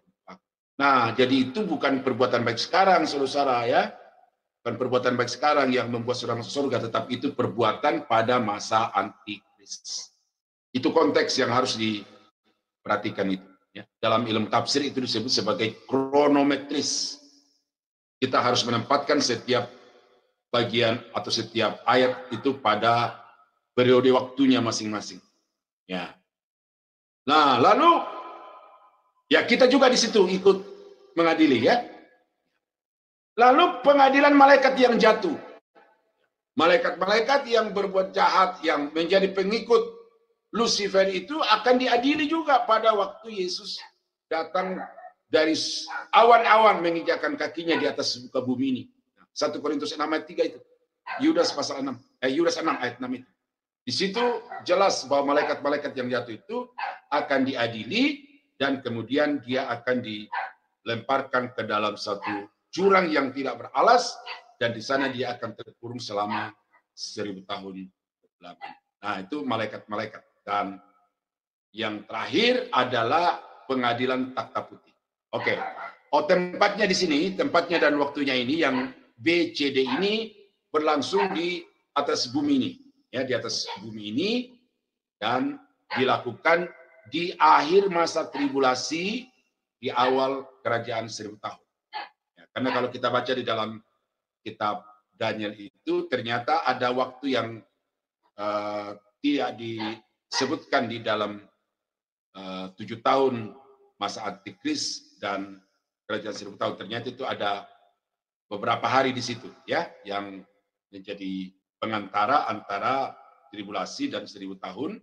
Itu ada beberapa hari, dan disitulah yang ditafsirkan oleh banyak penulis eskatologi, itu adalah hari-hari yang dipakai untuk pengadilan dan hari-hari dipakai untuk persiapan kerajaan. Nah, yang terakhir itu adalah pengadilan takhta putih yang tadi kita sudah baca itu, ya. Jadi di akhir dari kerajaan 1000 tahun itu Allah sendiri akan turun dari surga untuk menginjakkan kakinya di atas bumi ini, yang kemudian di hadapannya lenyaplah segala lautan, lenyaplah segala yang ada, dan kemudian orang-orang yang mati di luar Kristus akan dibangkitkan pada waktu itu untuk bukan untuk masuk surga atau masuk neraka, enggak, tetapi hanya dibacakan vonisnya. Ini loh, kenapa kamu masuk neraka, kenapa kamu dihukum kekal, karena ini. Sekali lagi, dasar utamanya adalah karena ketidakpercayaan kepada Yesus, dan yang kedua karena memang perbuatan-perbuatan mereka itu adalah perbuatan-perbuatan yang sama sekali tidak berkenan kepada Tuhan. Nah, jadi itulah 5 pengadilan yang akan terjadi, yang akan kita hadapi di tengah-tengah pada waktu kedatangan Tuhan yang kedua kali. Pengadilan yang pertama, kita yang menjadi yang diadili. Pengadilan kedua, ketiga, dan keempat, kita akan ikut bersama-sama dengan Yesus untuk mengadili. Dan pengadilan yang kelima itu hanya berlaku bagi orang-orang yang di luar Kristus, baik yang mati sejak zaman Perjanjian Lama maupun yang masih hidup sampai berakhir kerajaan 1000 tahun. Nah, jadi saya kira itu saudara-saudara pengadilan-pengadilan itu. Ya, saya tetap berdoa dan berharap bahwa saudara dan saya ada di pengadilan yang pertama. Tuhan Yesus memberkati. Saya persilakan Ibu Heni untuk memandu kalau ada yang mau bertanya. Baik, terima kasih banyak Pak Daniel. Pelajaran yang sangat baik sekali. Kami mendapatkan satu rangkaian yang mengenai pengertian tentang kebangkitan orang mati ya. Jadi kita teman-teman kita tahu bahwa di dalam kekristenan ada kematian orang benar dan ada kematian orang yang tidak benar. Dan kita sudah mempelajari juga mengenai pengadilan-pengadilan di masa yang akan datang. Tadi ada 5 pengadilan yang diuraikan oleh Bapak Pendeta Daniel, dan saya sedang berpikir, Tuhan, saya nggak mau loh mahkota saya diambil. Tadi kan sempat Pak Daniel mengutamakan ada mahkotanya yang hilang ya, karena perbuatan kita yang ceroboh, yang kita tidak bisa mempertahankan iman kita, kasih karunia yang Tuhan berikan, sehingga mahkota itu hilang. Wah, saya nggak mau itu terjadi di dalam kehidupan saya. Baik, teman-teman semua, persiapkan pertanyaan-pertanyaan. Mungkin Bapak Daniel bisa menurunkan, mungkin Bapak Ibu ada sedikit yang ingin ditanya sesuai dengan pengajaran pelajaran yang telah kita pelajari ya Bapak Ibu ya. Jadi jangan lari dari topik, karena Pak Daniel itu pelajarannya sistematis ya. Mungkin ada pertanyaan Anda yang akan dijawab nanti di pelajaran berikutnya. Tapi coba aktif dengan pertanyaan-pertanyaan yang telah kita dapatkan pada hari ini. Oke, ada Ibu Vita udah angkat tangan. Dipersilakan untuk unmute supaya bisa bertanya langsung kepada Pak Daniel. Terima kasih Bu Heni. Sama-sama. Terima kasih. Selamat malam Pak Daniel. Selamat malam Bu Vita. Ya, Pak, ini mungkin saya kurang mengerti ya. Saya mau bertanya, yang tadi tentang mahkota kebenaran itu kan Pak, bagi orang yang tekun menantikan Tuhan. Tetapi apakah di dalam berarti di dalam tekun menantikan Tuhan itu kan bertahan dalam penderitaan, atau sanggup, termasuk apakah di dalam sanggup mengendalikan diri itu tadi Pak, yang poin 2 dan 3 gitu. Tetapi apakah mahkota itu masing-masing diberikan, karena mungkin di dalam, maksudnya dalam tekun menantikan Tuhan itu kan pasti dengan berbagai macam kehidupan ya Pak, maksudnya yang terjadi di dalam kehidupan orang itu gitu, atau manusia. Lalu pertanyaan yang kedua, 1 Korintus 3 ayat 15 yang tadi Bapak bacakan, apakah itu juga berhubung dengan Korintus 3 ayat 12 bahwa pekerjaannya itu terbakar tetapi dia sendiri akan diselamatkan gitu Pak? Apakah yang terbakar itu yang dikatakan antara kayu, rumput, atau jerami itu loh Pak? Bagaimana ya Pak? Oke.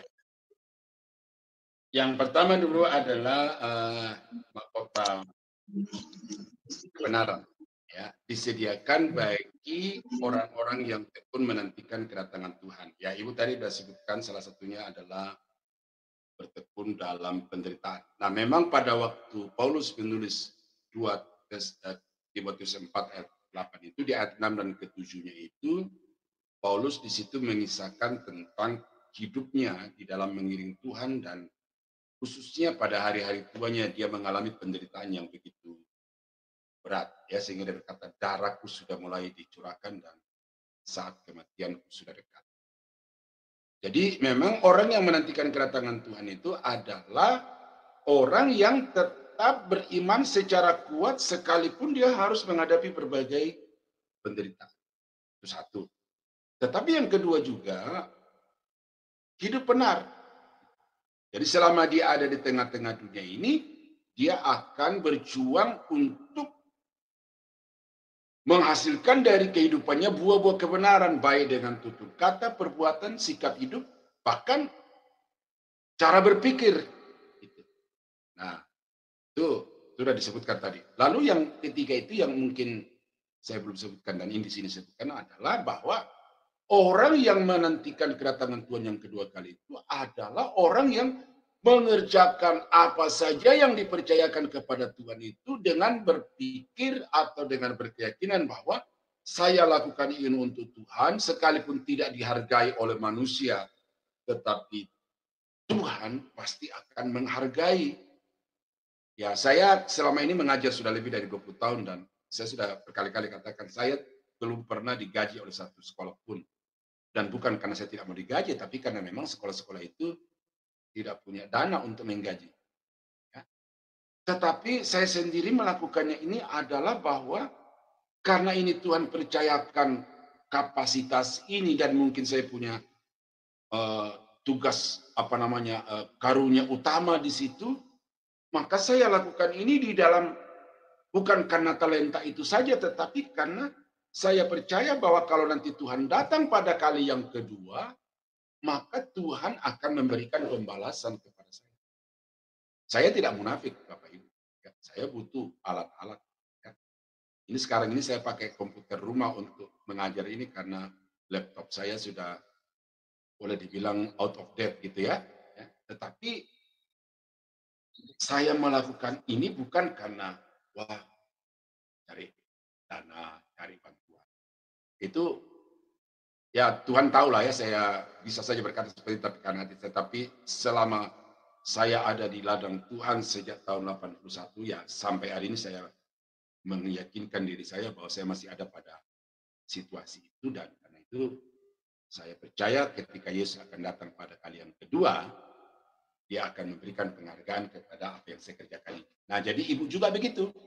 Sebagai ibu rumah tangga, layani anak-anak, layani suami, bahwa ini bukan sekedar karena tanggung jawab sosial, bukan karena tanggung jawab biologis, tetapi ini adalah sesuatu yang harus saya lakukan dan akan saya pertanggungjawabkan di hadapan Tuhan. Nah, jadi kalau kita semua mengaitkan, menghubungkan semua yang kita kerjakan itu, maka kita akan dikatakan siap untuk menanti kedatangan Tuhan. Nah, itu pertanyaan pertama. Pertanyaan yang kedua, 1 Korintus 3:15 tadi, betul bahwa yang terbakar itu adalah mahkotanya. Ya, mahkotanya. Jadi orang itu tidak kehilangan keselamatan. Ya, tetapi ini sekali lagi bukan sekali selamat tetap selamat, bukan konsepnya ke situ. Orang ini betul-betul sudah percaya kepada Yesus dan melakukan apa yang Tuhan perintahkan kepadanya dengan semampunya dia, tetapi bahwa ada banyak hal yang seharusnya bisa capai di dalam hidupnya, tetapi dia sendiri tidak mau melakukan itu. Nah, saya bilang sama mahasiswa ketika saya mengajar tentang dosa, saya bilang, ketika Tuhan kasih kemampuan kepada saudara untuk mendapatkan nilai 10, tetapi saudara puas dengan nilai 7 atau nilai 6 bahkan, yang penting lulus, maka saudara berdosa di hadapan. Nah, jadi orang-orang yang kehilangan mahkotanya ya seperti itu. Nah, jadi kata Bu Heni tadi itu, ya ini kita harus berjuang untuk mencapai pencapaian yang maksimal di dalam hidup kita ini. Ya, tetapi itu jangan dimaknai bahwa saya takut kehilangan keselamatan. Enggak, ya. Nanti kita akan sesudah pelajaran selesai kita akan masuk di dalam doktrin keselamatan itu dan di sana kita akan belajar tentang hal-hal itu. Nah, tetapi di sini adalah bahwa orang itu selama hidupnya dia tidak mencapai prestasi-prestasi yang maksimal dan karena itu tidak ada sesuatu yang menjadi alasan untuk dia mendapatkan salah satu dari 5 mahkota. Nah, jadi implikasinya adalah mari kita mengerjakan segala sesuatu secara terbaik, ya. Melayani Tuhan itu bukan hanya secara full time, tetapi yang paling utama adalah lakukan pelayanan itu secara full heart, ya. Saya kira itu Bu Pita, 1 Korintus 3 ayat 10 dan 15 tadi. Tuhan berkati. Baik, nanti kalau ada pertanyaan lain atau belum jelas, boleh bertanya lagi ya. Saya kasih kesempatan kepada Sis Rahel, silakan. Silakan dibuka. Iya Pak Pak Daniel, saya mau tanya itu apakah kan selama 1000 tahun itu Pak, kan orang kudus tuh dibangkitkan ya Pak ya? Apa orang yang percaya kepada Tuhan Yesus ya Pak? Ya. Pak Daniel. Pertanyaannya? Selama 1000 tahun itu, di masa 1000 tahun itu, kan iblis itu di penjara ya Pak ya? Ya. Di dalam, kemudian dia dilepaskan setelah masa 1000 tahun itu ya Pak? Ya. Apakah menurut yang saya pahami, itu iblis ini menggoda kembali orang-orang yang sudah dibangkitkan oleh Tuhan Yesus. Kemudian Pak, apakah itu nanti mereka jatuh dalam dosa lagi Pak? Ya. Itu saja pertanyaannya? Iya Pak. Oke. Pertanyaan Ibu ini panjang jawabannya dan karena itu Ibu tunggu minggu depannya karena masuk 1000 tahun. Nah, jadi saya bukan tidak mau menjawab, tapi saya tidak mau supaya jangan sampai pikiran saya ini bolak-balik begitu. Ya, baik, Pak. Minggu depan itu akan masuk untuk kerajaan 1000 tahun. Di situ Bu nanti terjawab. Oh ya, baik. Ya, terima kasih Pak. Ya, terima kasih Pak. Baik, nah minggu depan kita akan belajar topiknya mengenai kerajaan 1000 tahun ya. Jadi jawaban-jawabannya nanti Sis Rahel bisa menantikan untuk pelajaran minggu depan. Baik teman-teman sekalian, masih adakah, masih diberikan kesempatan untuk teman-teman untuk bertanya kepada Pak Daniel? Apakah sudah cukup mengerti? Baik Ibu Eri, saya persilakan Ibu Eri untuk buka unmute-nya. Silakan. Makasih Bu Heni. Pak Daniel belum meninggal ya. Yang masuk, yang tidak mendapatkan mahkota tadi itu ya, memungkinkan ada ya Pak ya. Terus kira-kira berarti apa mungkin di surga itu ada rasa segan, ada rasa malu, seperti itu. Saya pernah mendengarkan atau baca sebuah buku yang ditulis hamba Tuhan. Surga itu kayak ada kasta-kastanya gitu. Dan yang terendah, ada yang terendah sekali itu kayak orang yang memprihatinkan seperti itu. Saya enggak mengerti, Bapak mengerti juga gini, kalau orang yang hidupnya mungkin enggak karuan ya, jauh dari Tuhan, sudah melakukan hal kejahatan sekali, atau mungkin anak Tuhan yang melakukan banyak kejahatan dan dia bertobat mendekati kematiannya. Itu bagaimana Pak? Apa mungkin seperti yang hamba Tuhan tuliskan itu ada tingkatan? Ini menarik nih pertanyaannya nih. Apakah betul itu Pak pertanyaannya Ibu Eri? Apakah di surga nanti ada tingkatan-tingkatannya seperti kasta yang ada di dunia ini? Ya, saya pernah baca itu Pak. Mungkin, oke, saya kira itu Bu ya pertanyaan itu. Mungkin pendeta yang menulis buku ini, dia tidak bisa membedakan mana kerajaan 1000 tahun dan mana kerajaan kekal. Karena di dalam kerajaan kekal itu, betapa rendah pun seseorang, katakanlah yang tadi tidak dapat mendapat mahkota itu, ketika masuk ke dalam kerajaan kekal itu, kita sudah sama-sama. Tidak ada yang rendah, tidak ada yang lebih tinggi, karena yang ditinggikan di situ hanyalah Allah sendiri. Jadi tidak ada data-data dalam Alkitab yang saya dapat sampai ini. Tetapi kalau dalam kerajaan 1000 tahun jelas, ya.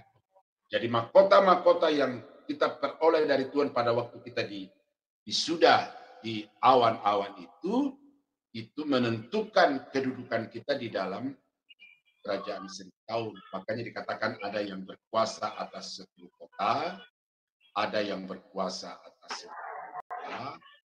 Juga yang mungkin yang terbakar tadi itu ya masuk di situ sebagai staf biasa, ya, karena kita di sana akan memerintah bersama dengan Yesus selama 1000 tahun.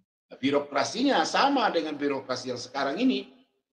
Siapa yang jadi gubernur, siapa yang jadi bupati, itu tergantung kepada mahkota-mahkota yang didapat. Nah, kalau dalam kerajaan 1000 tahun jelas ada itu, ada level-level. Tetapi kalau sudah masuk ke dalam kerajaan kekal, ya mungkin saya harus belajar lagi di mana data-data dalam Alkitab yang mengatakan ada tingkatan-tingkatan. Nah, ada nggak Bu ayat yang dia tulis di situ yang Ibu dapat? Kalau ada ayat, coba dikasih saya pelajari. Tapi kalau tidak ada ayat, ya itu asumsi, itu aja begitu. Oh, ayatnya sih apa? Yang apa ya? Menggelitik dalam hati itu sampai dikatakan demikian loh. Saya tadi tuh enggak mentolo ya mau bilang. Katakan terendahnya itu sampai kayak di kandang ayam seperti itu, Pak. Ya, itu pemikiran teologi kemakmuran. Pemikiran teologi kemakmuran.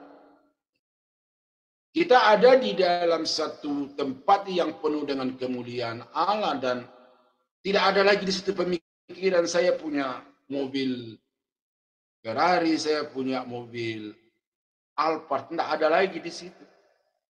Ya kalau yang saya tangkap ya, jadi tidak ada. Jadi orang-orang yang mengatakan di sana ada real estate, ada rumah BTN, ada seperti kandang ayam, yaitu orang-orang dari latar belakang teologi kemakmuran supaya memotivasi jemaat untuk berinvestasi kerajaan surga dengan dolar gitu loh. Itu yang saya pelajari di situ. Jadi itu sedang diprovokasi untuk ayo beri. Ya, tetapi kemudian mesti ingat sekarang ya ada Renal Kasali, salah satu intelektual Indonesia yang saya lihat itu sangat bagus itu, dia pernah dalam satu tayangannya itu bagaimana dia mengkritisi banyak rohaniawan itu yang menjadikan pelayanan itu sebagai ladang bisnis sehingga membeli jet pribadi, membeli untuk keuntungan pribadi. Itu termotivasi dengan teologi seperti itu lalu dikatakan di surga begitu, ya. Gitu. Jadi saya tidak sependapat dengan itu, tetapi kalau di kerajaan 1000 tahun, ya saya berani katakan karena Yesus sendiri mengatakan berkuasalah atas 10 kota, berkuasalah atas 5 kota. Itu jelas di dalam Matius pasal 5 tadi. Saya kira itu Bu. Namanya mulia ya Pak ya, meskipun rendah. Mulia dan sukacita, dan sukacita itu tidak ukurannya dengan apa yang kita miliki. Sukacitanya itu karena kita berhadapan muka dengan yang maha mulia itu. Jadi kalau masih orang menganggap surga itu ukurannya materi, saya pikir orang itu, ya. Jadi saya kira itu jawaban saya. Makasih banyak Pak, Tuhan memberkati. Memberkati buat dia. Baik, makasih Bu Eri. Teman-teman yang lain masih adakah? Kelihatannya mereka sudah mengerti Pak dengan pelajaran-pelajaran sudah ada. Oh ternyata ada Bu Vita ya, silakan Bu Vita. Terakhir ya Bu ya. Di penjelasan. Ini yang terakhir ya, baik. Silakan Bu Vita. Iya maaf Pak, mau bertanya tadi Bu Eri kan bertanya masalah itu. Apakah yang tadi Bu Eri tanyakan itu, saya juga mendengar maksudnya ya nanti akan ada orang yang ada di ruang Maha Kudus, ruang kudus seperti itu Pak. Kalaupun dibilang ada yang tidak bertemu muka dengan Tuhan, dia hanya melihat dari jauh begitu Pak, walaupun dia tetap ada di dalam sorga. Itu bagaimana ya Pak? Ya ada Terima ayatnya. kasih Pak. Gimana ayatnya? Karena di dalam 1 Korintus pasal 13 di situ dikatakan bahwa kita akan berhadapan muka dengan muka. Jadi setiap orang itu punya kesempatan, setiap orang di sini artinya setiap orang yang sudah diselamatkan itu punya kesempatan, dan di surga tidak ada lagi bait Allah. Bait Allah itu ada di bumi sekarang ini, ada di kerajaan 1000 tahun. Tetapi nanti di langit baru, bumi baru tidak ada bait Allah, karena Allah sendiri adalah bait Allahnya. Jadi siapapun yang masuk ke dalam tanda petik bait Allah itu, dia sedang berhadapan muka dengan Tuhan.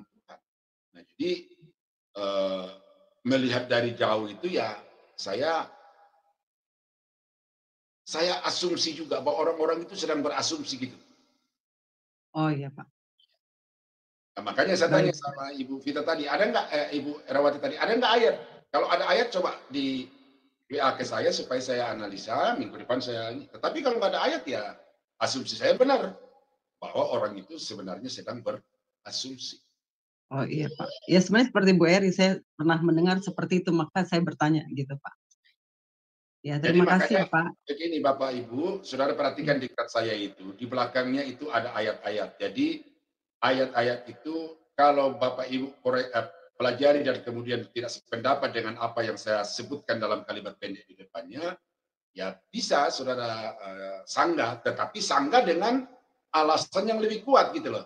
Ya, jangan disanggah dengan pendapat orang dan dengan asumsi, karena itu bagi saya tidak ada gunanya untuk saya ladeni pertanyaan-pertanyaan dan sanggahan-sanggahan yang bersifat asumsi.